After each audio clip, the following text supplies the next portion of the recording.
A university professor started off his class by picking out of his back pocket a £20 note. And in this lecture hall of about 200 people, he asked, how many of you would like this note? Naturally, all 200 hands went up. He said, interesting. He then said, before I let you have it, let me ask you this question.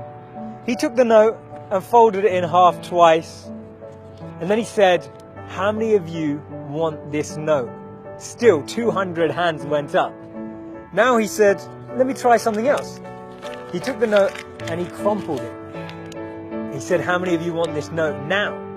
Still, 200 hands went up. Finally, he chucked the note on the floor. He screwed it with his shoe and crumpled it even more, picked it back up, now with dirt, and said, how many of you want this note?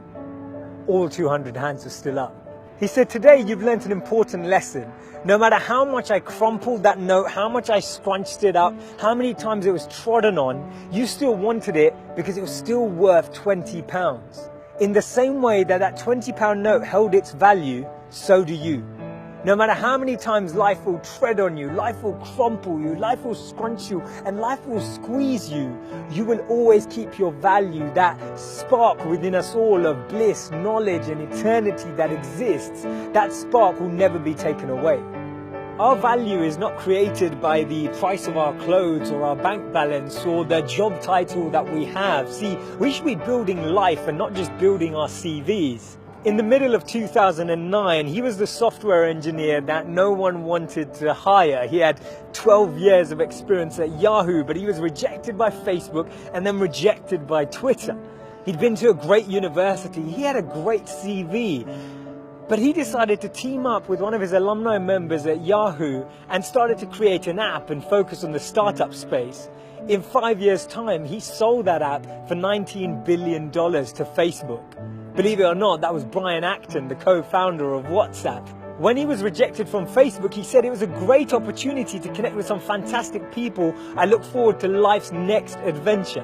When he was rejected by Twitter, he responded by saying, worked out, it was quite a long commute. It's so interesting to see that someone rejected from two of the top internet companies actually responded with humor and actually responded with positivity. This lady was diagnosed with clinical depression. Her marriage had failed and she was jobless with a dependent child. She was on a 4-hour delayed train journey from Manchester to London when she came up with this idea, and she started to write this book about this wizard. And as she started writing, she then finished her manuscript, took it to 12 publishers and was rejected by all 12.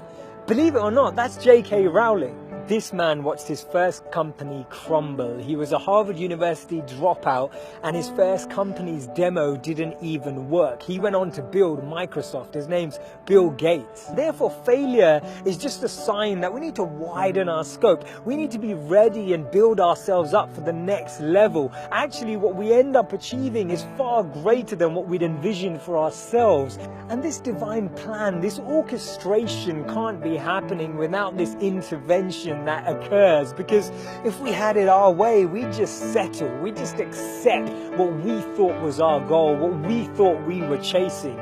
But actually, I've noticed that when you don't get that, later down the line, you look back and you reflect and realize that what you've gained is so much greater. Failures are only failures when we don't learn from them, because when we learn from them, they become lessons, and we actually extrapolate all of these teachings and actually get more insight into how we can improve the way we work and how we can actually drive with a different energy. The challenge we have is that we only talk about people's failures when they succeed, and that's why they become this taboo, or we feel like their failures never happened. We need to share these stories earlier. We need to bring out these stories and experiences on the journey so that people who are on the journey can actually follow in those footsteps. And that's why Steve Jobs said you can't connect the dots moving forward. You only can when you're looking backwards.